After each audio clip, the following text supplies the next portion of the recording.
लंबे समय से बीमारी से जूझ रहे समाजवादी पार्टी के पूर्व नेता अमर सिंह का निधन हो गया है। वो लगभग 6 महीने से बीमार चल रहे थे। बीमारी के चलते सिंगापुर के एक अस्पताल में उनका इलाज चल रहा था। कुछ दिनों पहले ही उनका किडनी ट्रांसप्लांट किया गया था। शनिवार दोपहर उनका निधन हो गया। एक समय पर उत्तर प्रदेश के कद्दावर नेताओं में गिने जाने वाले अमर सिंह समाजवादी पार्टी के मुखिया रहे मुलायम सिंह यादव के करीबियों में शामिल थे। आंध्र प्रदेश में विशाखापट्टनम के हिंदुस्तान शिपयार्ड में दर्दनाक हादसा हुआ है। विशाखापट्टनम स्थित हिंदुस्तान शिपयार्ड लिमिटेड में शनिवार को एक भारी भरकम क्रेन गिरी, जिसमें 10 लोगों की मौत हो गई। बताया जा रहा है कि इसमें एक शख्स घायल भी है। वहीं मुख्यमंत्री वाईएस जगनमोहन रेड्डी ने विशाखापट्टनम के जिला कलेक्टर और शहर के पुलिस आयुक्त को क्रेन दुर्घटना की घटना में तत्काल कार्रवाई करने का निर्देश दिया है। प्रधानमंत्री नरेंद्र मोदी ने दुनिया के सबसे बड़े ऑनलाइन हैकाथॉन के ग्रैंड फिनाले को संबोधित किया। अपने संबोधन से पहले पीएम मोदी ने ट्वीट किया कि स्मार्ट इंडिया हैकाथॉन आइडिया और आविष्कार का जीवंत फोरम बनकर उभरा है। निश्चित रूप से हमारे युवा इस बार अपने आविष्कारों में कोरोना के बाद की दुनिया पर काम कर रहे होंगे। इसके अलावा वे आत्मनिर्भर भारत पर भी काम कर रहे होंगे। पीएम मोदी ने कहा कि युवा भारत प्रतिभाओं से भरा हुआ है। स्मार्ट इंडिया हैकाथॉन 2020 इसी आविष्कार और श्रेष्ठता की भावना को प्रदर्शित करता है। अयोध्या में राम मंदिर निर्माण के लिए 5 अगस्त को भूमि पूजन कार्यक्रम है। इसमें प्रधानमंत्री नरेंद्र मोदी उपस्थित रहेंगे। वहीं बीजेपी के वरिष्ठ नेता लालकृष्ण आडवाणी, मुरली मनोहर जोशी और अन्य बुजुर्ग नेताओं को वीडियो कॉन्फ्रेंसिंग के जरिए भूमि पूजन का कार्यक्रम दिखाया जाएगा। प्रशासन इन नेताओं को वीडियो कॉन्फ्रेंसिंग के जरिए भूमि पूजन दिखाने की व्यवस्था में जुटा है। बताया जाता है कि ऐसे 10 बड़े नामों की सूची तैयार है जो अयोध्या तो नहीं आ रहे, लेकिन वीडियो कॉन्फ्रेंसिंग के जरिए भूमि पूजन का कार्यक्रम देखेंगे और इससे जुड़ेंगे।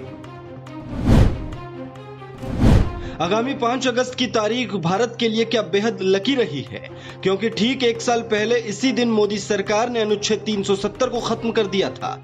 लेकिन इस दौरान जम्मू कश्मीर के कई दिग्गज नेताओं को हिरासत में लिया गया था। इन नेताओं में जम्मू कश्मीर की पूर्व मुख्यमंत्री महबूबा मुफ्ती का भी नाम था।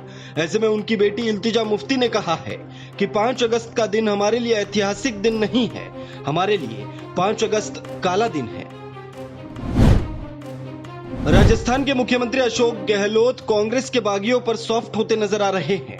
उन्होंने अपने एक ताजे बयान में कहा कि जो लोग सरकार गिराने की साजिश में लगे थे, अगर वो आलाकमान के पास जाते हैं और आलाकमान उन्हें माफ कर देता है तो मैं उन्हें गले लगा लूंगा। मुझे पार्टी ने बहुत कुछ दिया है।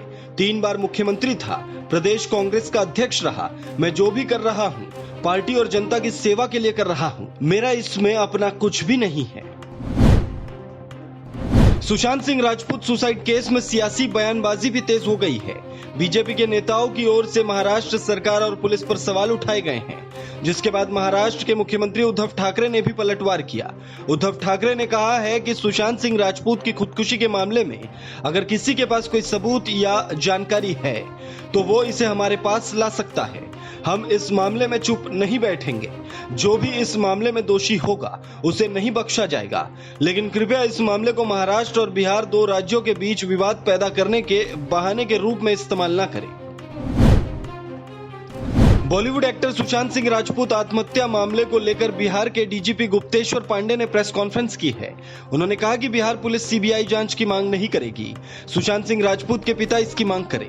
डीजीपी गुप्तेश्वर पांडे ने कहा कि हम क्यों सीबीआई जांच की बात करेंगे, हमें सीबीआई से क्या लेना देना है। उन्होंने कहा सुशांत सिंह राजपूत के पिता को अगर बिहार पुलिस पर भरोसा नहीं है तो वो सीबीआई जांच की मांग करें। वहीं बिहार के मुख्यमंत्री नीतीश कुमार ने कहा कि अगर सुशांत के पिता कहेंगे तो सीबीआई जांच संभव है। देश भर में आज ईद उल अजहा यानी बकरी ईद का त्यौहार मनाया गया। दिल्ली स्थित जामा मस्जिद में लोगों ने शनिवार सुबह नमाज अदा की।